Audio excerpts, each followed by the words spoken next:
Hi friends, welcome to Praveen sir classes. మొదటిసారి మన YouTube ఛానల్ని చూస్తున్న ప్రతి ఒక్క అభ్యర్థి ఇప్పుడే మన ఛానల్ని సబ్స్క్రైబ్ చేయండి. ఈ వీడియో కనుక నచ్చినట్లయితే లైక్ చేయండి. మీ ఫ్రెండ్స్ అందరికీ పోటీ పరీక్షలకు ప్రిపేర్ అవుతున్న ప్రతి ఒక్క ఆస్పిరెంట్కి ఈ వీడియో లింక్ని షేర్ చేయండి. ఇక ఈరోజు సెప్టెంబర్ 9th, 2025 వార్తలు నిలిచిన జాతీయ, అంతర్జాతీయ, రాష్ట్రీయాంశాల గురించి, వార్తలు నిలిచిన వ్యక్తులు, అవార్డులు, పుస్తకాలు, మరి క్రీడా సంబంధిత సమాచారం, ఒక్కొక్క అంశాన్ని వివరంగా తెలుసుకుందాం. అంతకంటే ముందుగా నిన్నటి డైలీ కరెంట్ అఫైర్స్ వీడియోలో అడిగిన ప్రశ్నకి వివరణతో కూడిన సమాధానాన్ని చూద్దాము. సో ఇక్కడ క్వశ్చన్ వచ్చేసేసి సెప్టెంబర్ 2nd, 2025 రోజున వార్తలు నిలిచిన అంశం ఆల్రెడీ మన డైలీ కరెంట్ అఫైర్స్ వీడియోలో డిస్కస్ చేసిన టాపిక్. సో క్వశ్చన్ని మరొకసారి చూడండి. సెప్టెంబర్ 2nd, 2025 రోజున భారతదేశ తొలి స్వదేశీ సెమీకండక్టర్ ప్రాసెసర్ విక్రమ్ 3201 ఆవిష్కరణ అనేది జరిగింది. దీనిని అభివృద్ధి చేసిన సంస్థ లేదా సంస్థలు ఏవి? రానున్న ఏ పోటీ పరీక్ష అయినా, ఏ స్థాయి పోటీ పరీక్ష అయినా ఈ టాపిక్కి సంబంధించి విక్రమ్ 3201కి సంబంధించి ఇదే క్వశ్చన్ని ఎక్స్పెక్ట్ చేయొచ్చు, ఇదే ఫార్మాట్లో ఎక్స్పెక్ట్ చేయొచ్చు. అండ్ ఇది సూపర్లేటివ్ టాపిక్ కూడా. మనం కరెంట్ అఫైర్స్లో భాగంగా సూపర్లేటివ్ టాపిక్స్గా ఏ టాపిక్స్ని డిస్కస్ చేస్తున్నాము? మొట్టమొదటి, అతిపెద్ద, అతి చిన్న, అతి పొడవైన, ఇలాంటి ప్రత్యేక పదాలతో కూడిన కరెంట్ అఫైర్స్ని సూపర్లేటివ్స్గా చూస్తున్నాము. సో ఇది సూపర్లేటివ్ టాపిక్. భారత ప్రభుత్వం సెమీకండక్టర్ రంగాన్ని ప్రోత్సహించేందుకు చాలా చొరవలు తీసుకుంటోంది. ఉదాహరణకు తీసుకుంటే 2021 డిసెంబర్ మంత్లో భారత ప్రభుత్వం ప్రారంభించిన సెమీకండక్టర్ మిషన్, వెరీ ఇంపార్టెంట్. మీకు చాలా మిషన్స్ గురించి మన డైలీ కరెంట్ అఫైర్స్ వీడియోస్లో డిస్కస్ చేస్తున్నాను. ప్రారంభ సంవత్సరం గుర్తుంచుకోండి, సెమీకండక్టర్ మిషన్ డిసెంబర్ 2021. ఒకప్పుడు సెమీకండక్టర్ అంటేనే ఒక దేశం గుర్తుకొచ్చేది, మొనోపోలీ ప్రపంచంలో, అదేంటంటే తైవాన్. ఇక సెమీకండక్టర్ రంగంలో మనం స్వావలంబన సాధించే విధంగా, సెమీకండక్టర్ రంగానికి ప్రోత్సహించే విధంగా భారత ప్రభుత్వం చాలా చొరవలు తీసుకుంటుంది. ఉదాహరణ తీసుకుంటే రీసెంట్గా కూడా సెప్టెంబర్ 1st వీక్లో సెమికాన్ ఇండియా 2025ని చూసాము. యశోభూమి న్యూఢిల్లీ వేదికగా జరిగింది. భారత ప్రధాని గారు హాజరయ్యారు. అందులోనే ఈ సెమీకండక్టర్ ప్రాసెసర్ని, ఒక చిప్ని ఆవిష్కరించడం జరిగింది భారత ప్రధాని గారు నరేంద్ర మోదీ గారి చేతుల మీదుగా. ఆ చిప్ పేరేంటి లేదా ప్రాసెసర్ పేరేంటి? విక్రమ్ 3201. దీన్ని అభివృద్ధి చేసిన సంస్థలు రెండు గుర్తుంచుకోండి, రెండు. ఒకటి ISRO, Indian space research organisation, ISRO. భారతదేశంలో అంతరిక్ష రంగంలో అద్భుత పరిశోధనలు చేస్తున్న సంస్థ Indian space research organisation. And second సంస్థ వచ్చేసేసి సెమీకండక్టర్ ల్యాబొరేటరీ, సెమీకండక్టర్ ల్యాబొరేటరీ. ఇది ఎక్కడ ఉంది అంటే చండీగఢ్ కేంద్రంగా పనిచేస్తుంది. ఈ రెండు సంస్థలు సంయుక్తంగా భారతదేశంలోనే తొలి స్వదేశీ సెమీకండక్టర్ ప్రాసెసర్ అయిన విక్రమ్ 3201, పేరు గుర్తుంచుకోండి, విక్రమ్ 3201, ఓకేనా, దాన్ని అభివృద్ధి చేయడం జరిగింది. సో సెప్టెంబర్ 2nd, 2025 రోజున సెమికాన్ ఇండియా 2025, సెమికాన్ ఇండియా 2025 మనకు సెమికాన్కి సంబంధించి సదస్సు 4th ఎడిషన్ ఇటీవల మనం డిస్కస్ చేసాము. దాని యొక్క థీమ్ ఏంటి, అవన్నీ కూడా పోటీ పరీక్షలు అడుగుతారు, చూడండి. ఆ సందర్భంగా ప్రధాని నరేంద్ర మోదీ గారు మరియు కేంద్ర మంత్రి అశ్విని కుమార్ వైష్ణవ్ గారు స్వదేశీయంగా అభివృద్ధి చేసిన విక్రమ్ 3201 మైక్రో ప్రాసెసర్ని, ఒక చిప్ని ఆవిష్కరించారు, ఓకేనా. విక్రమ్ 3201 32-బిట్ మైక్రో ప్రాసెసర్ అది. దీన్ని అభివృద్ధి చేసిన వారు ఎవరట? Indian space research organisation, ISRO. Semiconductor laboratory, Chandigarh. తయారీ టెక్నాలజీ ఏంటి, ఇవన్నీ కూడా మనం ఆల్రెడీ డిస్కస్ చేసాము. మీకు నేను ఇస్తున్న పీడిఎఫ్లో కూడా ఈచ్ అండ్ ఎవ్రీ వర్డ్ కూడా ఇస్తున్నాను, చూడండి, సరిపోతుంది. ఆస్పిరెంట్స్ నుండి నేను కోరుకునేది ఏంటంటే మీకు ప్రతిరోజు కూడా సాయంత్రం 7 గంటలకి డైలీ కరెంట్ అఫైర్స్ వీడియోని అందిస్తూనే ఉన్నాను. మీ నుండి కోరుకునేది మీ సపోర్టు, ఎంకరేజ్మెంట్. మరి ఎలా తెలియజేస్తారు? వీడియోకి లైక్ చేయండి.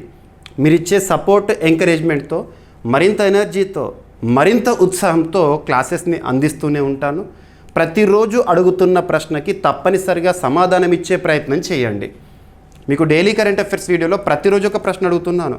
ఎంతటి ఇంపార్టెన్స్ ఉన్న టాపిక్ అంటే, రానున్న ఏ పోటీ పరీక్ష అయినా, ఏ స్థాయి పోటీ పరీక్ష అయినా పలానా అంశాల నుండి తప్పనిసరిగా ప్రశ్నలు వస్తాయి అని వేటినైతే నేను భావిస్తున్నానో వాటినే క్వశ్చన్గా ఇస్తున్నాను, రోజుకొకటి చొప్పున. వీడియో చూస్తున్న వారేమో వేలాది మంది అభ్యర్థులు, కామెంట్ బాక్స్లో సమాధానాన్ని ఇస్తున్న వారు మాత్రం వందలాది మాత్రమే. ప్రతి ఒక్కరు కూడా ఒక లైక్ ఇవ్వండి. కామెంట్ బాక్స్లో మీకు సమాధానం ఎంతవరకు తెలిస్తే అంతవరకు ఇవ్వండి. తప్పైనా పర్లేదు, ఇక్కడ తప్పు చేసినా పర్లేదు. రానున్న పోటీ పరీక్షల్లో మనం తప్పు చేయకూడదు. ఇక్కడ తప్పు చేస్తే రానున్న పోటీ పరీక్షల్లో ఆల్రెడీ మనం అక్కడ మిస్టేక్ చేసామని ఒక గుర్తు ఉంటుంది. కాబట్టి ఖచ్చితంగా అక్కడ ఆన్సర్ అనేది కాన్ఫిడెంట్గా ఇవ్వగలుగుతారు. సో ఎంతవరకు తెలిస్తే అంతవరకు సమాధానం ఇవ్వండి. తప్పైనా పర్లేదు, హాఫ్ ఆన్సర్ తెలిసినా పర్లేదు. నెక్స్ట్ డే ఎలాగో నేను కంప్లీట్ ఎక్స్ప్లెనేషన్ అనేది క్లారిటీగా ఇస్తాను కాబట్టి మీకు కూడా స్పష్టత అనేది వస్తుంది. రానున్న పోటీ పరీక్షల్లో అదే టాపిక్ నుండి కానీ లేదా అదే ప్రశ్నగా కనబడితే 100% కాన్ఫిడెన్స్తో, క్లారిటీతో సమాధానాన్ని గుర్తించగలుగుతారు. That is what I want. ఓకేనా? ఈరోజు ప్రశ్న వీడియో చివరిలో ఉంటుంది. సమాధానం ప్రతి ఒక్క నుండి కూడా ఎక్స్పెక్ట్ చేస్తున్నాను. సులభమైన ప్రశ్నే అడిగాను. ఓకేనా? ఇక ఈరోజు ఫస్ట్ టాపిక్ ఒక ఆపరేషన్. ఇటీవల చాలా ఆపరేషన్స్ గురించి మనం వార్తల్లో చూస్తున్నాము.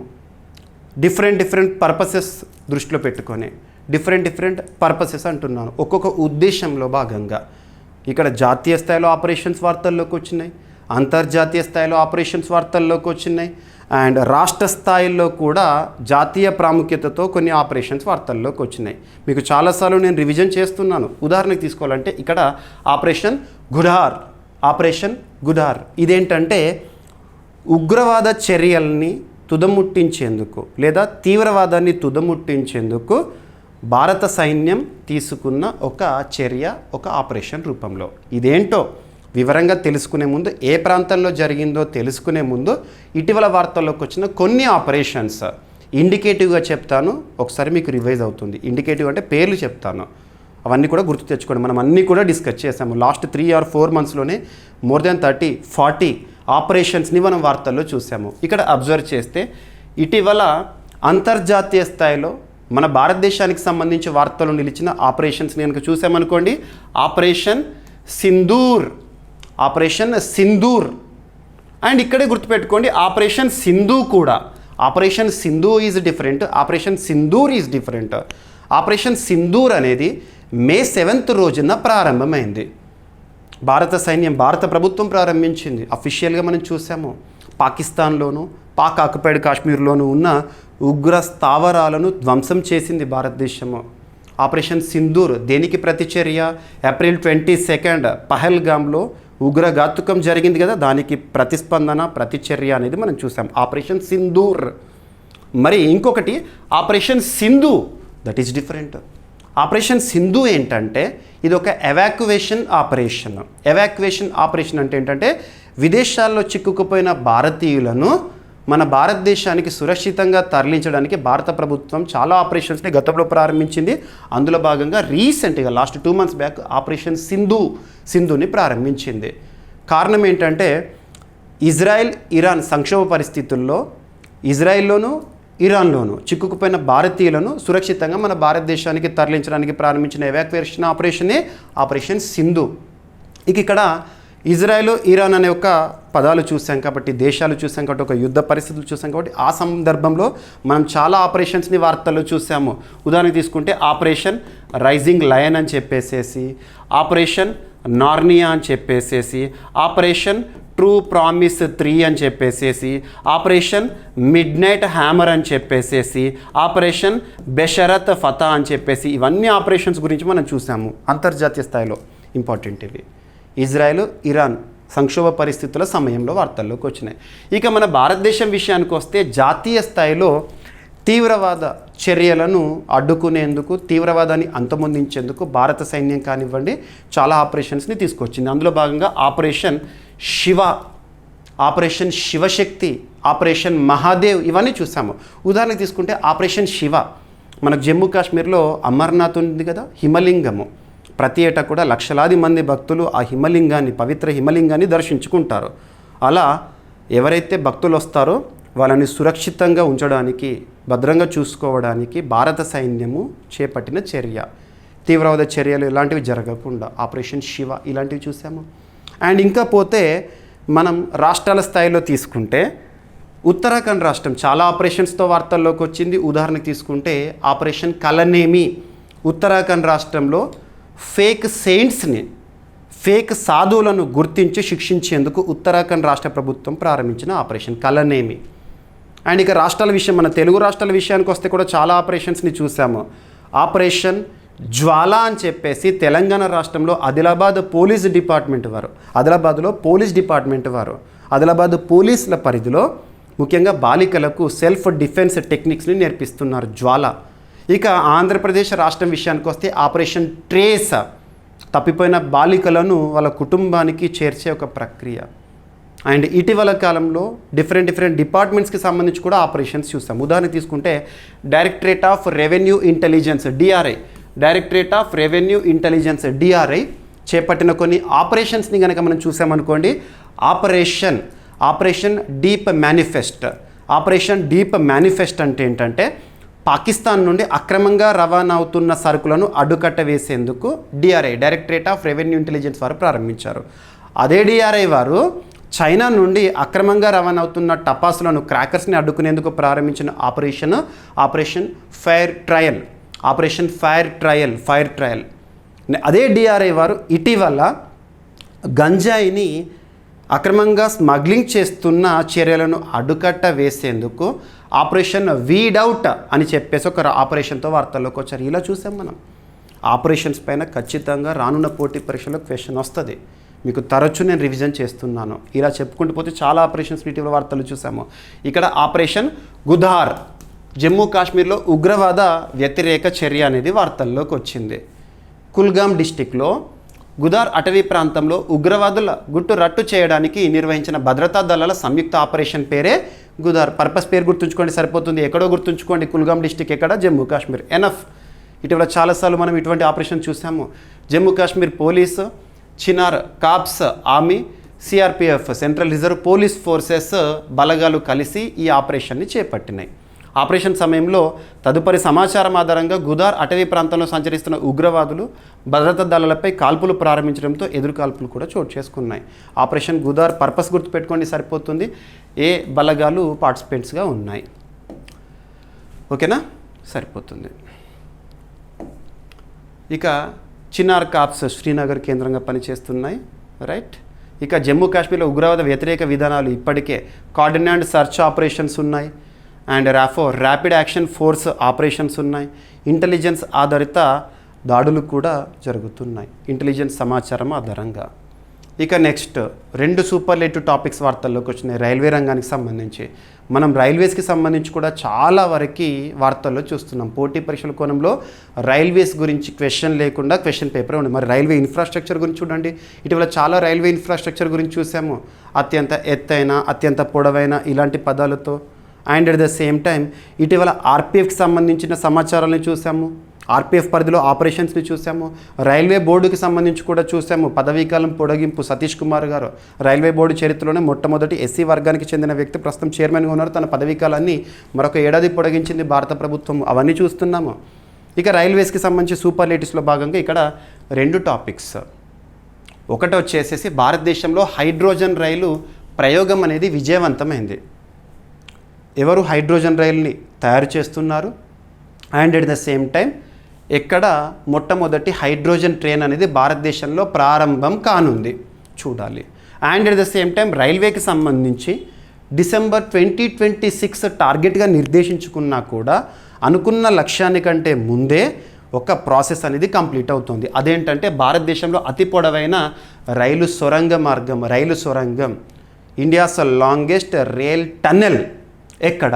ఉత్తరాఖండ్ రాష్ట్రంలో రిషికేష్ని మరియు కర్ణప్రయాగ్ రైల్వే లింక్ ఉంటుంది కదా, అందులో ఈ టన్నెల్ అనేది పూర్తవుతుందట. దగ్గరికి వచ్చింది. ఇక అతి త్వరలో ఇనాగ్రేషన్ కూడా జరగబోతోంది. మరి ఆ టన్నెల్ పొడవు సొరంగం పొడవు వచ్చేసి 14.57 కిలోమీటర్స్. అంత పొడవైన రైల్ టన్నెల్ సొరంగం అంటే మనం ఊహించుకోవచ్చు. ఇకపోతే మరి ఎవరు ఈ రైల్ టన్నెల్ని నిర్మిస్తున్నారంటే రైల్ వికాస్ నిగమ్ లిమిటెడ్. నిర్దేశించిన టార్గెట్ డిసెంబర్ 2026, కానీ అనుకున్న లక్ష్యానికంటే ముందే నిర్మాణం పూర్తయింది. అతి త్వరలో ఇనాగ్రేషన్ కూడా కాబోతుంది. ఉత్తరాఖండ్ రాష్ట్రం అని గుర్తుపెట్టుకోండి. ఈ రైల్ లింక్ గుర్తుపెట్టుకోండి. ఇకపోతే ఇండియాస్ ఫస్ట్ హైడ్రోజన్ ట్రైన్ మరి ఎవరు తయారు చేశారు ఈ రైల్ని?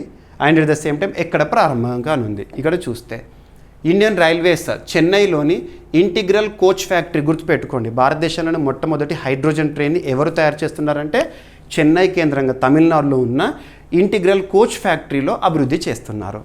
హైడ్రోజన్ ఆధారిత రైలుని విజయవంతంగా పరీక్షించారు. అతి త్వరలో ఈ హైడ్రోజన్ రైలు హర్యానాలోని జింద్ సోనిపట్ స్టేషన్ల మధ్య త్వరలో కార్యకలాపాలు ప్రారంభించనుందంట. సో ఈ కార్యకలాపాలు ప్రారంభించేటప్పుడు భారత ప్రధాని గారి చేతుల మీదుగా ఇనాగ్రేషన్ కూడా మనం చూస్తాము. మనకు పేపర్స్లో మెయిన్ పేపర్లో హెడింగ్గా వస్తుంది, చూడొచ్చు. ఇది నేషనల్ గ్రీన్ హైడ్రోజన్ మిషన్ కింద చేపట్టిన ప్రధాన పర్యావరణ అనుకూల ప్రాజెక్ట్ అంట. మిషన్ లక్ష్యం వచ్చేసి 2030 నాటికి ఏడాదికి 50 లక్షల మెట్రిక్ టన్నుల గ్రీన్ హైడ్రోజన్ని ఉత్పత్తి చేయడము.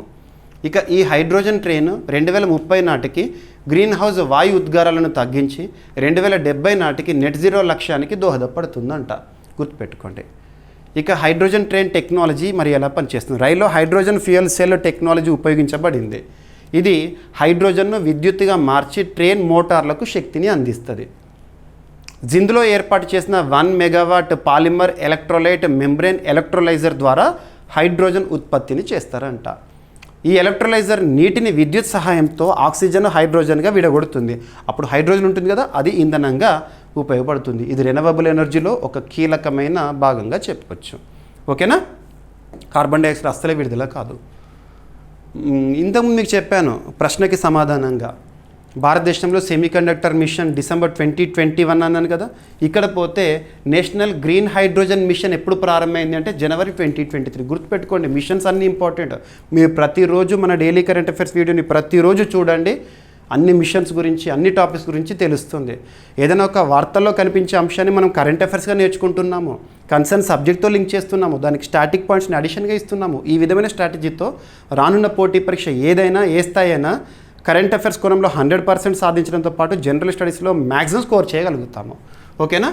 సో లక్ష్యం నేషనల్ గ్రీన్ హైడ్రోజన్ మిషన్ లక్ష్యం 2030 నాటికి గ్రీన్ హైడ్రోజన్ ఉత్పత్తిని ప్రోత్సహించడము, పరిశ్రమ, రవాణా, విద్యుత్ రంగాల్లో వినియోగం అనేది చేయడము.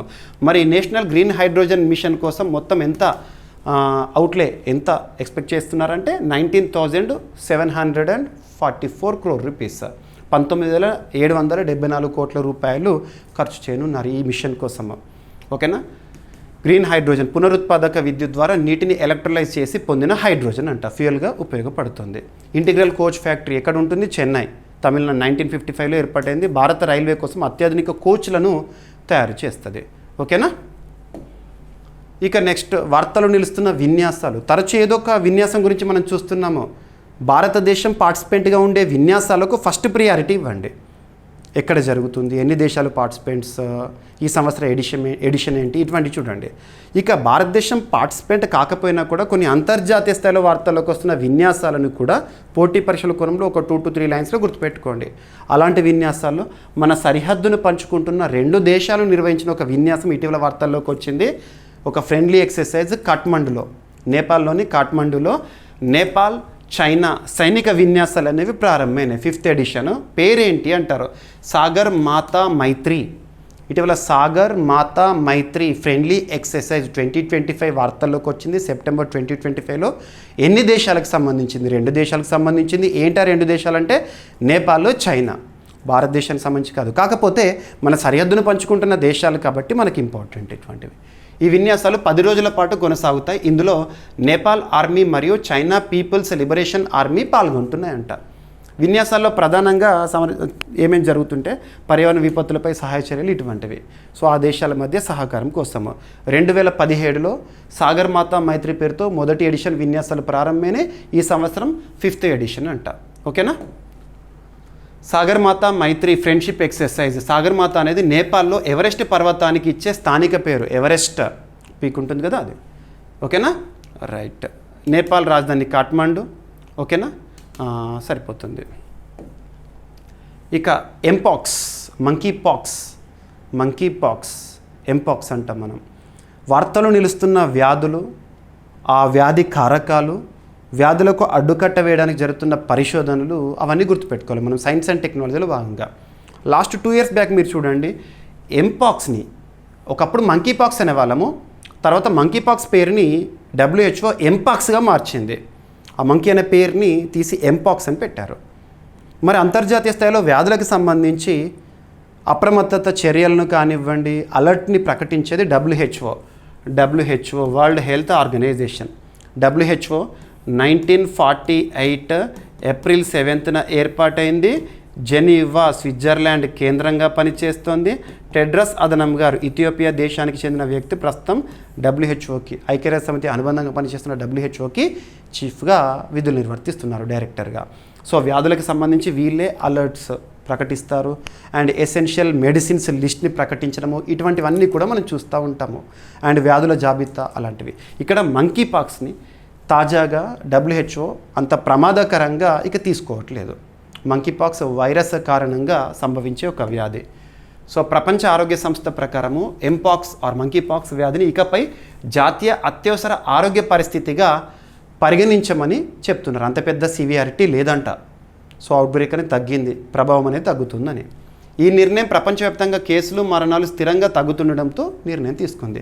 ఇటీవల ఐక్యరాజ్య సమితికి సంబంధించి అనుబంధంగా పనిచేస్తున్న డబ్ల్యూహెచ్ఓ క్రింది వాటిలో ఏ వ్యాధిని జాతీయ అత్యవసర ఆరోగ్య పరిస్థితిగా పరిగణించమని చెప్పేసి ప్రకటించింది. సెప్టెంబర్ 2025లో అంటారు ఎంపాక్స్ ఆర్ మంకీ పాక్స్. మరి ఎంపాక్స్ అంటే, ఎంపాక్స్ ఆర్ మంకీ పాక్స్ అనేది ఒక వైరల్ జూనోటిక్ వ్యాధి. జూనోటిక్ వ్యాధి అంటే జంతువుల నుండి సంక్రమించేది, అంటే జంతువుల నుంచి మనుషులకు సంక్రమిస్తుంది. ఇది Orthopox virus genus, Orthopox virus. So ఏదైనా వ్యాధి గురించి చూస్తున్నప్పుడు ఆ వ్యాధికి కారకమైన ప్యాథోజన్ ఏంటి, వైరల్లా బ్యాక్టీరియలా ఇటువంటివి చూడాలి. మరి వైరల్లా బ్యాక్టీరియా చూస్తే దాని పేరేంటో చూడాలి. సో మంకీ పాక్స్ కారకమైన మంకీ పాక్స్ వైరస్ కదా, దాని పేరేంటి, ఓకేనా. పాక్స్ వీరిడే ఫ్యామిలీకి చెందిన వైరస్ అనేది కారకము, ఓకేనా. ఇక 1958లో డెన్మార్క్లో కోతుల్లో మొదటిగా గుర్తించబడింది ఇది. 1970sలో డెమోక్రటిక్ రిపబ్లిక్ ఆఫ్ కాంగోలో మొదటి మానవ కేసు నమోదైంది. సో చెప్తున్నాను ఎలా వచ్చింది మంకీ పాక్స్ అనేది. నైజీరియా, కాంగో మధ్య మరియు పశ్చిమ ఆఫ్రికా దేశాలు ఇది ఎండమిక్ వ్యాధిగా, ఎండమిక్ అంటే ఒకే ప్రాంతానికి పరిమితమైనది ఉండేది. ఇప్పుడు ఎపిడెమిక్గా కూడా మారింది ఒకనొక సమయంలో, ఓకేనా. ఇన్ఫెక్టెడ్ జంతువుల నుంచి మనుషులకు బైట్స్, స్క్రాచ్స్ లేదా మాంసం వాడక ద్వారా వ్యాపిస్తుందంట. సో డబ్ల్యూహెచ్ఓ ఏ జాబితా నుండి ఇప్పుడు దీన్ని తొలగించింది, public health emergency of international concern నుంచి మంకీ పాక్స్ని, ఎంపాక్స్ని తొలగించింది, సరిపోతుంది, ఓకేనా.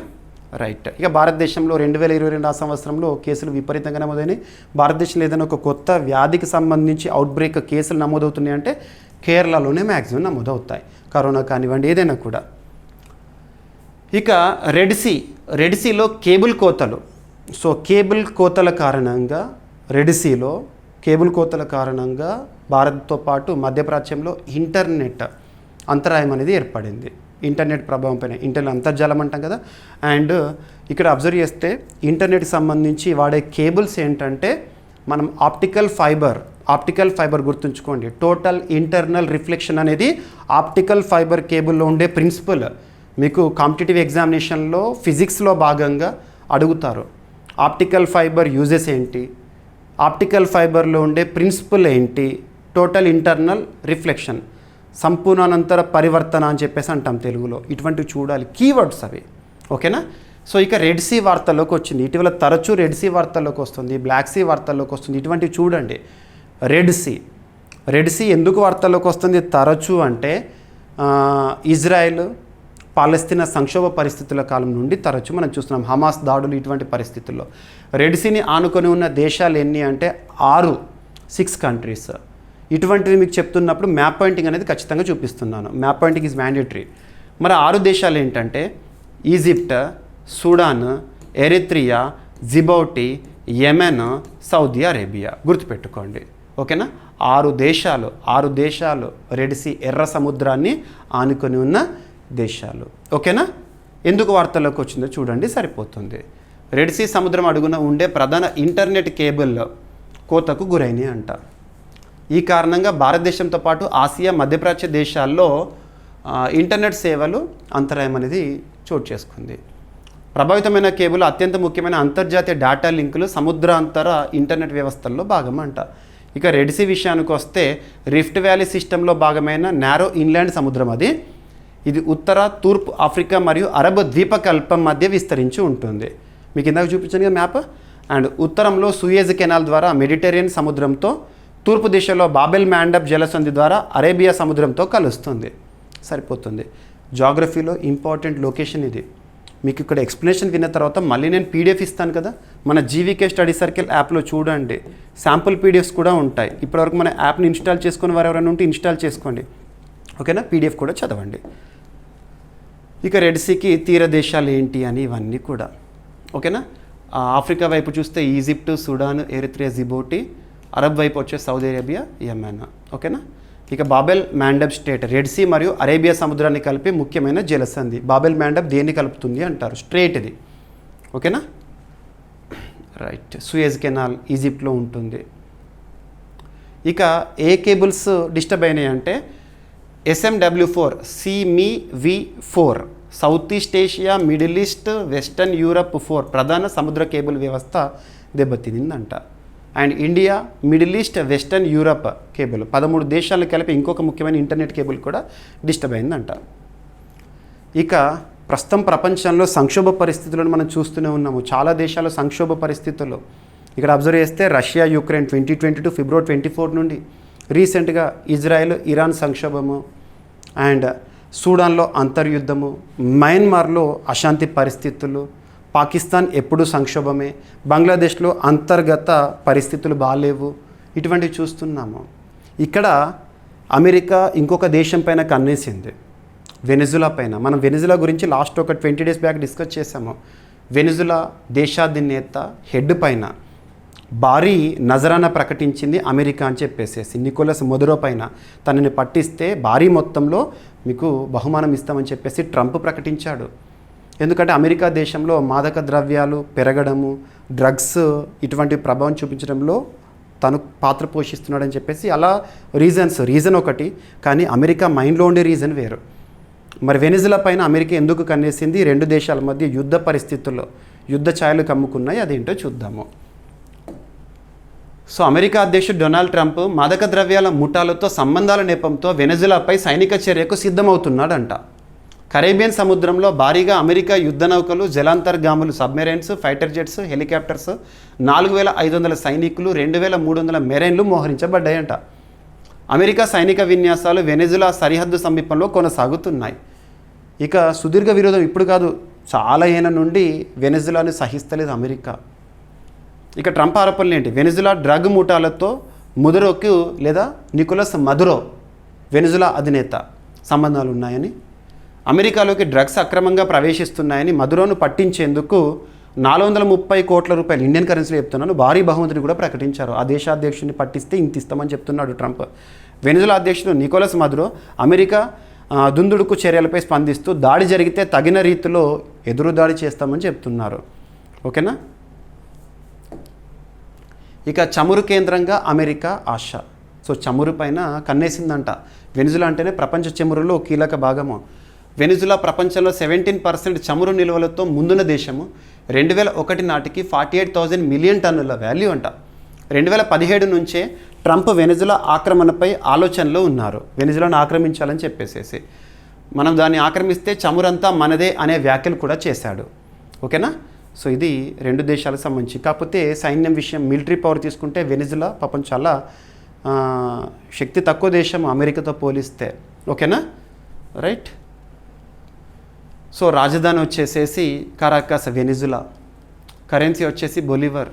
అధ్యక్షుడు నికోలస్ మదురో, ఓకేనా. సో ఉత్తర దక్షిణ అమెరికా మధ్య విస్తరించిన వ్యూహాత్మక సముద్ర ప్రాంతము కరేబియన్ ప్రాంతంలో ఇప్పుడు యుద్ధ పరిస్థితులు అనేవి నెలకొంటున్నాయి. ఇక మన జాతీయ అంశాల విషయానికి వస్తే ఛత్తీస్గఢ్లో బీజేపీ అధికారంలో ఉంది. ఛత్తీస్గఢ్లో జైళ్లలో ప్రత్యేక చర్యలు, జైల్ రిఫార్మ్స్లో భాగంగా ప్రారంభించబోతున్నారట. యోగా మరియు సుదర్శన్ క్రియ కార్యక్రమం ప్రారంభం అంటే జైల్స్లో. ఇక్కడ మనం అబ్జర్వ్ చేస్తే జైల్ డిపార్ట్మెంట్, రాష్ట్ర పోలీసు శాఖ, law and order, jail departments ఏ జాబితాలోని అంశం అంటే మనకు భారతదేశంలోని అత్యున్నతమైన రాజ్యాంగంలో షెడ్యూల్ 7 ఉంటుంది కదా, కేంద్ర రాష్ట్ర సంబంధాల గురించి చూస్తాం మనము. లేదంటే ఆర్టికల్ 246, అందులో 3 జాబితాలు ఉంటాయి. యూనియన్ లిస్ట్ కేంద్ర జాబితా, స్టేట్ లిస్ట్ రాష్ట్ర జాబితా, అండ్ కాంకరెంట్ లిస్ట్ ఉమ్మడి జాబితా అని చెప్పేసేసి. కేంద్ర జాబితా, యూనియన్ లిస్ట్ అంటే కేంద్ర ప్రభుత్వానికి అధికారాలు ఉంటే పార్లమెంట్ వేదికగా చట్టాలు చేస్తాయి, సంపూర్ణ అధికారం కేంద్రానికే. ఇక రాష్ట్ర జాబితా అంటే మన భారతదేశంలో వాస్తవానికి సమాఖ్య లక్షణాలు ఉన్నాయి వాస్తవ రూపంలో చూస్తే, కానీ రాజ్యాంగంలో ఎక్కడొక సమాఖ్య అనే పదాన్ని రాజ్యాంగ నిర్మాతలు మెన్షన్ చేయలేదు. కానీ clear demarcation between the powers among the powers మాత్రం చూస్తాము. మరి రాష్ట్ర జాబితా అంటే రాష్ట్ర ప్రభుత్వాలకు ఉండే అధికారాలు. అలా రాష్ట్ర జాబితాలో జైల్స్ అనేవి వస్తాయి. ఇటీవల జైళ్ళలో చాలా రిఫార్మ్స్ చూస్తున్నాం. పంజాబ్ రాష్ట్ర ప్రభుత్వము కంజుగల్ విజిట్స్ని భారతదేశంలో మొదటిసారి జైళ్ళలో ప్రారంభించింది. జైల్లో ఉన్న వారెవరైతే ఉంటారో, శిక్షను మోస్తున్న వారు ఎవరైతే ఉంటారో వాళ్ళు వాళ్ళ జీవిత భాగస్వామితో ఏకాంతంగా గడపడము, కంజుగల్ విజిట్స్ ఇలాంటివి చూస్తూ ఉంటాము. ఇక్కడ అబ్జర్వ్ చేస్తే ఛత్తీస్గఢ్ జైల్లో జైల్లో ఉండే ఖైదీలు ఉంటారు కదా, వాళ్ళకు మానసిక ఉత్సాహము ఉల్లాసం కోసము యోగా అండ్ సుదర్శన్ క్రియ కార్యక్రమాన్ని ప్రారంభించబోతుందంట ఛత్తీస్గఢ్ రాష్ట్రంలో. ఛత్తీస్గఢ్ ప్రభుత్వం రాష్ట్రంలోని అన్ని జిల్లా జైళ్లలో యోగా మరియు సుదర్శన్ క్రియ కార్యక్రమాలను ప్రారంభించింది. ఈ చర్య కారాగార సంస్కరణలు ప్రిజన్ రిఫార్మ్స్లో భాగంగా చేపట్టబడినాయి అంట. మానసిక శాంతి, స్వీయ నియంత్రణ, ధనాత్మకత ద్వారా ఖైదీల పునరావాసం అనేది లక్ష్యంగా చేసుకుంటుంది. ఈ కార్యక్రమాన్ని ప్రిజన్ కోర్స్ పేరుతో, ప్రిజన్ కోర్స్ జైళ్లలో యోగా ఇటువంటివి ఆర్ట్ ఆఫ్ లివింగ్ ఫౌండేషన్ సహకారంతో అమలు చేస్తున్నారు. ఆర్ట్ ఆఫ్ లివింగ్ రవిశంకర్ గారు సహకారంతో ప్రిజన్ కోర్స్ అనే పేరుతో ఛత్తీస్గఢ్లో జైలులో అమలు చేస్తుంది ప్రభుత్వము.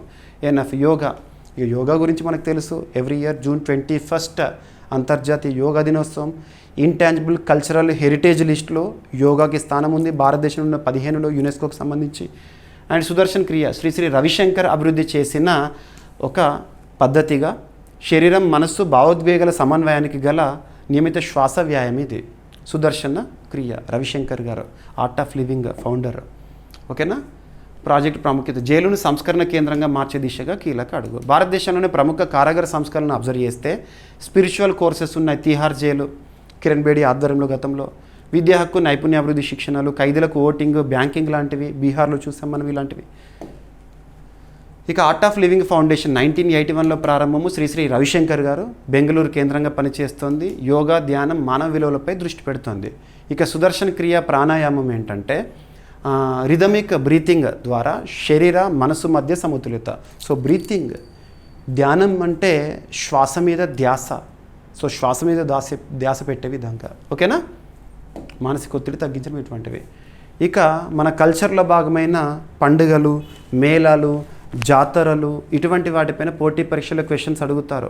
పండుగలు, మేళాలు, జాతరలు అని చెప్పేసి ఇక్కడ అబ్జర్వ్ చేస్తే నార్త్ ఈస్టర్న్ స్టేట్స్ మేళాలకి, జాతరలకి, పండుగలకి ఎక్కువగా ఇంపార్టెన్స్ ఇవ్వండి. ఇటీవల అస్సాం రాష్ట్రంలో మనం అంబుబాచి మేళాని చూసాము జూన్ మంత్లో. గతంలో అరుణాచల్ ప్రదేశ్లో గోర్సమ్ కోరాని చూసాము. నాగాల్యాండ్లో హార్న్బిల్ ఫెస్టివల్ డిసెంబర్లో రాబోతుంది. ఇటువంటివి. దాంతోపాటు భారతదేశంలో ఉత్తర ప్రాంతంలో చూస్తే జమ్మూ కాశ్మీర్లో కీర్ భవానీ మేళా ఇటువంటివి. ఇటీవల కేరళలో సౌత్లో చూస్తే ఓనం ఫెస్టివల్ ఇప్పుడు చూస్తున్నాం మనము. అండ్ ఒడిశాలో కనుక మనం అబ్జర్వ్ చేస్తే ఇటీవల రజపర్బ, పూరి జగన్నాథ రథయాత్ర, నువాకాయ్ ఫెస్టివల్ ఇలాంటివి చూస్తున్నాము. ఇక రాజస్థాన్ విషయానికి వస్తే కల్బలియాకి సంబంధించిన ఫెస్టివల్స్ చూసాము. ఇవన్నీ కూడా. ఓకేనా. మర్బుడ్ ఫెస్టివల్ మహారాష్ట్రలో చూసాము. సో దేశంలోని వివిధ ప్రాంతాల్లో జరుగుతున్న మేళాలు, జాతరలు వీటికి ఇంపార్టెన్స్ ఇవ్వండి. ఇక్కడ అరుణాచల్ ప్రదేశ్లో తొలి సన్ రైజ్ ఫెస్టివల్ అనేది వార్తల్లోకి వచ్చింది. అరుణాచల్ ప్రదేశ్. ఓకేనా. 5 డే సన్ రైజ్ ఫెస్టివల్. ఓకేనా. ఏ రాష్ట్రంలో అంటారు? అరుణాచల్ ప్రదేశ్లో ముఖ్యమంత్రిగా పెమా ఖండ్ గారు ఉన్నారు. అరుణాచల్ ప్రదేశ్ అనేది తరచు వార్తల్లోకి వస్తుంది. తవాంగ్ వ్యాలీ కానీ, చైనాతో సరిహద్దు ప్రాంతం కానివ్వండి. ఇలా భారతదేశంలో సూర్యుడి మొదటి కిరణం పడే ప్రదేశంగా అరుణాచల్ ప్రదేశ్ రాష్ట్రం గుర్తింపు పొందింది. గ్రామం వచ్చేసి డాంగ్ విలేజ్, అంజావ్ జిల్లా. తొలిసారిగా సన్ రైజ్ ఫెస్టివల్కు ఆతిథ్యం ఇవ్వనుంది. సూపర్లేటివ్. అరుణాచల్ ముఖ్యమంత్రి పెమా ఖండ్ ఈ ఉత్సవాన్ని ప్రకటించారు. ఆయన సోషల్ మీడియా ద్వారా ఇండియాలో తొలి సూర్యకిరణం పడే ప్రదేశమైన డాంగ్కు వెళ్తున్నానని తెలిపారు. భారతదేశంలో సూర్యుడు ఉదయించే మొట్టమొదటి రాష్ట్రం అంటే అక్కడికి సూర్యకిరణాలు పడే రాష్ట్రం ఏంటంటే అరుణాచల్ ప్రదేశ్. నార్త్ ఈస్టర్న్లో మనం చూస్తాము. ఇక వెస్టర్న్ సైడ్లో మనము అస్తమయం చూస్తే గుజరాత్లో చూస్తాము. ఇలాంటివి చూడండి. ఈ 5 రోజుల ఉత్సవము 2025 డిసెంబర్ 29 నుండి 2026 జనవరి 2 వరకు నిర్వహించబడుతుందంట. Schedule sun rise festival. సూర్యకిరణాలు భారతదేశంలో పడే మొట్టమొదటి గ్రామం ఏంటి చూడండి. ఇది జాగ్రఫీలో ఇంపార్టెంట్. ఇది సందర్శకులకు భారతదేశపు తొలి ఉదయం, తొలి కిరణాన్ని చూస్తూ కొత్త సంవత్సరం ఆరంభించేందుకు ప్రత్యేక అవకాశం అంట. ఓకేనా. Land of the rising sun Arunachal Pradesh. ఓకేనా, అరుణాచల్ ప్రదేశ్ తూర్పు అంచున టిబెట్ సరిహద్దులో ఉంది. భారత్లో తొలి సూర్యోదయం కనిపించే ప్రదేశము, సముద్ర మట్టానికి సుమారు 1240 మీటర్ల ఎత్తులో ఉన్న రాష్ట్రము. రాజధాని ఇటానగర్. పెమా ఖండు గారు ముఖ్యమంత్రిగా ఉన్నారు. ల్యాండ్ ఆఫ్ రైజింగ్ సన్ అని ఏ రాష్ట్రం అంటే అరుణాచల్ ప్రదేశ్. ఓకేనా, సరిపోతుంది. ఇక కోల్కతా. సో కొన్ని రాష్ట్రాలను మనం అబ్జర్వ్ చేస్తే ఆ రాష్ట్రాల వల్ల మన సమైక్యతకే దెబ్బతినే ప్రమాదం అనేది ఏర్పడుతుంది. ఉదాహరణకు తీసుకుంటే తమిళ్లో చాలా వివాదాలు, యాంటీ నేషనల్ ఎలిమెంట్స్ ఇటీవల చాలా చూసాం మనం. ఇక వెస్ట్ బెంగాల్ రాష్ట్రంలో కూడా అలాంటివే చూస్తున్నాము. వెస్ట్ బెంగాల్లో కోల్కతా సిటీలో అన్ని బోర్డులపైన కూడా బెంగాలీ భాషను మ్యాండేటరీ చేసింది ఆ రాష్ట్ర ప్రభుత్వము. ఓకేనా, కోల్కతాలో బెంగాలీ భాష తప్పనిసరి అని తాజా ఉత్తర్వులు విడుదల చేశారు. సో కోల్కతా మున్సిపల్ కార్పొరేషన్ తాజా ఉత్తర్వుల ప్రకారము వర్తక, వాణిజ్య సైన్ బోర్డులు, హోర్డింగ్లపై బెంగాలీ భాష వినియోగం తప్పనిసరి చేసింది. ఈ నిబంధనను అమలు చేయడానికి 2025 సెప్టెంబర్ 30ను చివరి తేదీగా పేర్కొన్నారు కోల్కతా మున్సిపల్ కార్పొరేషన్ వారు. బెంగాలీ భాష హక్కులను ప్రోత్సహించడం అనేది ఒక ఉద్దేశం అంట. సమ్మిళిత సంస్కృతిని పటిష్టం చేయడం అనేది ఉద్దేశం అంట. అంతకుముందే 2022 డిసెంబర్లోనే ఇటువంటి నిర్ణయం తీసుకున్నారు. అప్పుడు అంతగా పట్టించుకోలేదు, ఈసారి సీరియస్గా తీసుకున్నారు. సెప్టెంబర్ 30ని డేట్గా పెట్టారు. కోల్కతాలో అన్ని బోర్డులపైన ఇక్కడ వర్తక, వాణిజ్య సైన్ బోర్డులు అన్నీ కూడా బెంగాలీ భాషలోనే కనబడాలంట. ఓకేనా, తప్పనిసరి అని. ఇక బెంగాలీ భాష విషయానికి వస్తే రాజ్యాంగంలోని షెడ్యూల్ 8లో మనకు భారతదేశ రాజ్యాంగంలో రాజ్యాంగం అమల్లోకి వచ్చినప్పుడు 8 షెడ్యూల్ ఉండే, తర్వాత ఇప్పుడు ప్రస్తుతం 12కి వచ్చింది, అమెండ్మెంట్ ద్వారా చేర్చారు. 8వ schedule official languages recognised by the constitution. ప్రస్తుతం ఎన్ని భాషలు ఉన్నాయి? 8వ షెడ్యూల్లో 22 ఉన్నాయి. 22లో ఒకటి బెంగాలీ భాష. ఓకేనా, సరిపోతుంది. ఇక నెక్స్ట్ భారతదేశంలో కొత్త ఆర్కిడ్ జాతిని గుర్తించారు. ఎక్కడ గుర్తించారు? ప్రత్యేకత ఏంటో చూస్తే సరిపోతుంది. ఆర్కిడ్ జాతి, దాని పేరేంటి అంటే గ్యాస్ట్రోచిలస్ లేదా గ్యాస్ట్రోకైలస్ అనొచ్చు. గ్యాస్ట్రోచిలస్ పెచ్చి ఇటీవల వార్తల్లోకి వచ్చింది. అదేంటంటే ఆర్కిడ్ జాతి. ఎక్కడ గుర్తించారు? సో ఆర్కిడ్ పుష్ప జాతి తొలిసారిగా అరుణాచల్ ప్రదేశ్లోని విజయనగర ప్రాంతంలో 1200 మీటర్ల ఎత్తులో గుర్తించబడింది, అంటే శీతల ప్రాంతంలో. ఇది గతంలో మయన్మార్లో మాత్రమే గుర్తించబడిన జాతిగా గుర్తింపు పొందింది. ఇప్పుడు ఈ కనుగొనడం అనేది భారతదేశం మరియు మయన్మార్ మధ్య సూక్ష్మ ఫ్లోరిస్టిక్ పుష్పజాతుల సంబంధాన్ని నిర్ధారిస్తుంది. అంటే మయన్మార్లో కనిపించేవి కూడా మన భారతదేశంలో కూడా కనిపిస్తున్నాయి అన్నట్టు. ఓకేనా, ఆర్కిడ్ జాతి. ఓకేనా, ఇక దేశంలో అధిక ఆర్కిడ్ జాతులను కలిగిన అరుణాచల్ ప్రదేశ్ యొక్క పేరేంటి? సబ్స్క్రిప్ట్ ఏంటంటే orchid state of India. Land of rising sun Arunachal ప్రదేశే. ఆర్కిడ్ స్టేట్ ఆఫ్ ఇండియా కూడా అరుణాచల్ ప్రదేశే. చాలా ఆర్కిడ్ వెరైటీస్ని మనం చూస్తూ ఉంటాము. ఓకేనా, అండ్ అరుణాచల్ ప్రదేశ్ శీతల ప్రాంతము. సో ఇంత ఎత్తులో అంటున్నాను. మనకు జాగ్రఫీలో నార్మల్ ల్యాబ్స్ రేట్ అని ఒక కాన్సెప్ట్ ఉంటుంది. As we go high temperature drops అని, అంటే మనం ఎత్తైన ప్రాంతాలకు వెళ్ళే కొద్దీ టెంపరేచర్ అనేది డ్రాప్ అవుతుంది, శీతలంగా చూస్తాం అక్కడ. అందుకే టూరిస్ట్ పరంగా ఎక్కువగా అట్రాక్టివ్గా ఉంటాయి ఆ ప్రాంతాలు. ఓకేనా, సో గ్యాస్ట్రోకిలస్ పెచ్చి శాస్త్రీయ విశేషాలు ఏంటి? ఓకేనా, సరిపోతుంది. చిన్న పొడుగు గల బొట్టులపై విరబూసే రంగురంగుల పువ్వులు దీని సొంతమంట. Right, Arunachal Pradesh orchid state of India. దేశంలోని ఆర్కిడ్ జాతుల్లో సుమారు 60% అరుణాచల్ ప్రదేశ్ రాష్ట్రంలోనే ఉన్నాయంట. 600కి పైగా ప్రస్తుత ఆర్కిడ్ జాతులు నమోదై ఉన్నాయని శాస్త్రీయ అంచనా. ఆర్కిడ్ పుష్పాలు అంటే ప్రపంచంలో అత్యధికంగా కనిపించే పుష్ప జాతుల్లో ఒకటి. ఆర్కిడ్ అంటే మనకు కామన్గా బొకేస్ ఇవ్వడము అండ్ డెకరేటివ్ ఐటమ్స్ అక్కడ చూస్తూ ఉంటాం ఆర్కిడ్స్ని. ఓకేనా, రైట్. ఇక P47 ప్రోటీన్లో కొత్త పాత్ర, స్వతంత్రంగా అది ఏ పాత్ర నిర్వహించబోతోందని చెప్పేసి రీసెంట్గా ఎస్ఎన్ బోస్ సెంటర్ శాస్త్రవేత్తలు చేసిన పరిశోధన. ఇటువంటివి మనం సైన్స్ అండ్ టెక్నాలజీ భాగంగా చూడాలి.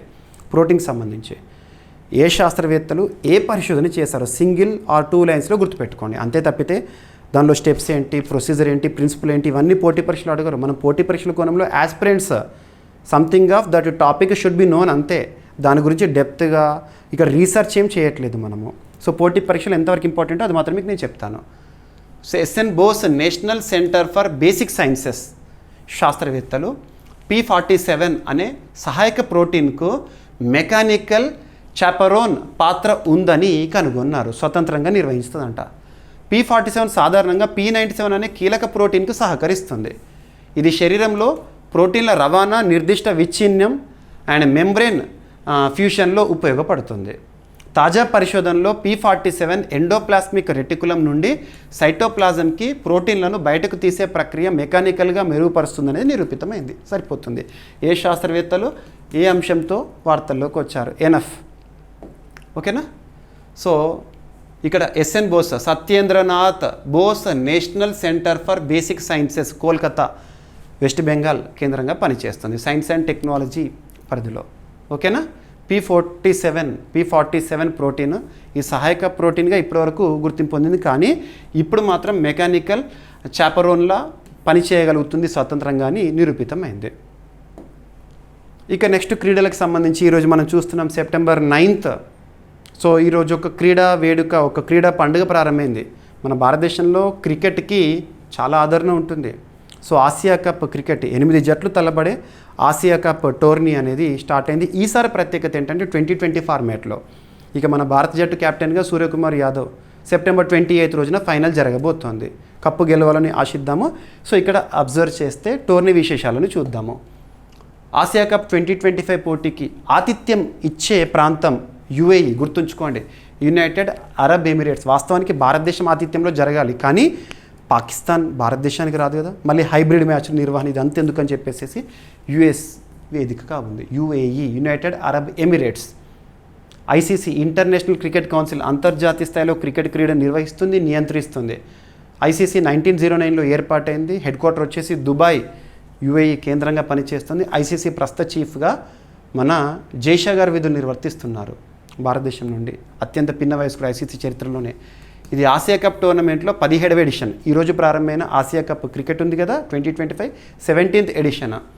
ఈసారి T20 ఫార్మేట్ అంటే 2020. ఇరు జట్లు తలపడి జట్లు 2020 ఓవర్స్ ఆడతారు. మొత్తం 19 మ్యాచ్లు నిర్వహించబడతాయి. దుబాయ్ ఇంటర్నేషనల్ క్రికెట్ స్టేడియంలో 11 మ్యాచ్లు జరుగుతాయి, ఫైనల్ కూడా అక్కడే. అండ్ షేక్ జయాద్ స్టేడియం అబుదాబిలో 8 మ్యాచ్లు జరుగుతాయి అంట. Group stage, super 4, final model జరుగుతుంది. ఓకేనా? సరిపోతుంది. ఇక 2 గ్రూపులు ఆడుతాయి. భారత్ గ్రూప్ ఏలో ఉంది. భారత్తో పాటు పాకిస్తాన్, UAE, ఒమన్.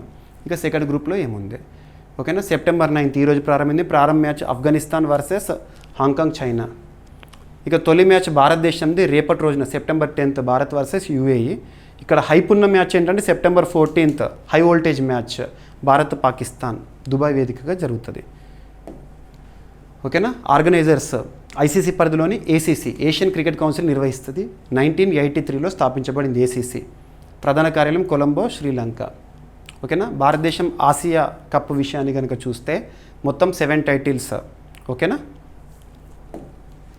ఇక నెక్స్ట్ ఆసియన్ అక్వాటిక్స్ ఛాంపియన్షిప్ 2025 మస్కట్ని లోగోని ఆవిష్కరించారు కేంద్ర క్రీడా వ్యవహారాల మరియు యువజన వ్యవహారాల శాఖ మంత్రిగా ఉన్న మన్సుఖ్ మాండవీయ గారు.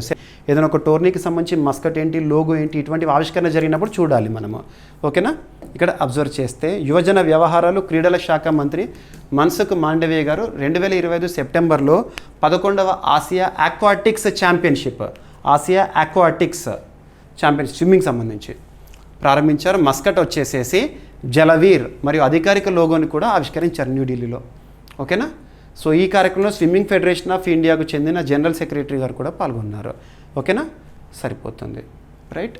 సో సెప్టెంబర్లో 11వ ఆసియన్ అక్వాటిక్స్ ఛాంపియన్షిప్ జరగబోతోంది. తేదీలో వచ్చేసేసి సెప్టెంబర్ 28 నుంచి అక్టోబర్ 11th 2025 వరకు. వేదిక ఎక్కడ జరగబోతుంది? ఏదైనా ఒక ఈవెంట్ గురించి చూస్తే వెన్యూ ఏంటో చూడాలి. అహ్మదాబాద్, గుజరాత్. మస్కట్ పేరు వచ్చేసి జలవీర్. లోగో ప్రత్యేకత ఆసియాటిక్ సింహం చుట్టూ స్విమ్మింగ్, డైవింగ్, వాటర్ పోలో అటువంటివి ఉంటాయి. ఓకేనా? లోగో. రైట్. 30 దేశాల కంటే ఎక్కువ దేశాలు పాల్గొంటాయి. 1000కి పైగా అథ్లెట్లు పాల్గొంటారు. ఓకేనా? సహకార సంస్థలు ఎవరు అంటే ministry of youth affairs and sports authority of Gujarat. ఈ పోటీ 2026 ఆసియా గేమ్స్కు అర్హత నిర్ణయించే క్వాలిఫైయింగ్ ఈవెంట్గా కూడా ఉంటుంది. ఏషియన్ అక్వాటిక్స్ ఛాంపియన్షిప్ నిర్వహించేవారు ఎవరంటే ఆసియా స్విమ్మింగ్ ఫెడరేషన్. ఓకేనా? Swimming, diving, water polo and artistic swimming. మొదటి ఛాంపియన్షిప్ 1980లో జరిగింది. సో ఎక్కడైతే కాన్సెప్ట్ ఇంపార్టెంట్ అక్కడ మ్యాక్సిమం కాన్సెప్ట్ ఇస్తాను. ఎక్కడైతే డైరెక్ట్గా మీకు పాయింట్స్ అర్థమైపోతాయో, జీకే పాయింట్స్ అర్థమైతే డైరెక్ట్గా చెప్తాను. అక్కడ కూడా ఎక్స్ప్లెనేషన్ ఇచ్చే ప్రయత్నం మ్యాక్సిమం చేస్తాను. రైట్. ఇక Italian formula 1 grand pre, Italy grand pre విజేతగా మ్యాక్స్ వెర్స్టాపెన్ విజయం సాధించాడు. ఇటలీలో జరిగిన స్పీడ్ కార్ రేసింగ్. డైరెక్ట్ గుర్తుపెట్టుకోండి, red bull driver max Verstappen Italy grand pre విజేతగా ఫార్ములా 1 రేసులో విజేతగా నిలిచాడు. ఓకేనా. మే నెల తర్వాత మొదటిసారి వెర్స్టాపెన్ టైటిల్ గెలవడం విశేషము. డైరెక్ట్గా గుర్తుపెట్టుకోండి, సరిపోతుంది. ఫెడరేషన్ ఇంటర్నేషనల్దే ఆటోమొబైల్ వారు నిర్వహిస్తారు formula 1 racings. Max Verstappen Netherlands దేశానికి చెందిన వ్యక్తి. అండ్ 82nd వెనిస్ ఫిల్మ్ ఫెస్టివల్లో మన భారతదేశానికి చెందిన అనుపర్ణ రామన్ గారు ప్రత్యేక గుర్తింపుతో పొందారు. భారతదేశం నుండి ఇలాంటి పురస్కారం గెలిచిన మొదటి వ్యక్తిగా. సో మొట్టమొదటి అనే పదంతో ఎవరైనా మహిళల వార్తల్లోకి వచ్చారంటే పోటీ పరీక్షలో ఖచ్చితంగా ఇంపార్టెంట్. అనుపర్ణ రామన్కు దర్శకురాలిగా అరుదైన గౌరవం. ఎక్కడ? 82nd Venice film festival. భారతదేశానికి చెందిన అనుపర్ణ రామన్ దర్శకత్వం వహించిన సాంగ్స్ ఆఫ్ ఫర్గాటెన్ ట్రీస్ సినిమాకు 82nd వెనిస్ ఫిల్మ్ ఫెస్టివల్లో ఉత్తమ దర్శకురాలి అవార్డు లభించింది. వెనిస్ ఫిల్మ్ ఫెస్టివల్ చరిత్రలో భారత్ నుంచి ఉత్తమ దర్శకురాలిగా ఎంపికైన తొలి మహిళ అనుపర్ణ. సరిపోతుంది. ఈ సినిమా ఒరిజోంటీ విభాగంలో ఎంపికైన భారత్కు చెందిన ఏకైక చిత్రము. వెనిస్ వేదికపై భావోద్వేగంగా స్పందించారు అనుపర్ణ గారు. ఓకేనా, సరిపోతుంది. ఇక వెనిస్ ఇంటర్నేషనల్ ఫిల్మ్ ఫెస్టివల్ 1932లో ప్రారంభమైంది. వేదిక వెనిస్, ఇటలీ. నిర్వహణ ఎవరు నిర్వహిస్తారో. ఓకేనా, సరిపోతుంది. ఒరిజోంటీ విభాగంలో కీవర్డ్ గుర్తుపెట్టుకోండి. ఇక ఈరోజు ప్రశ్న ప్రతి ఒక్కరు కూడా సమాధానం ఇచ్చే ప్రయత్నం చేయండి. US open 2025.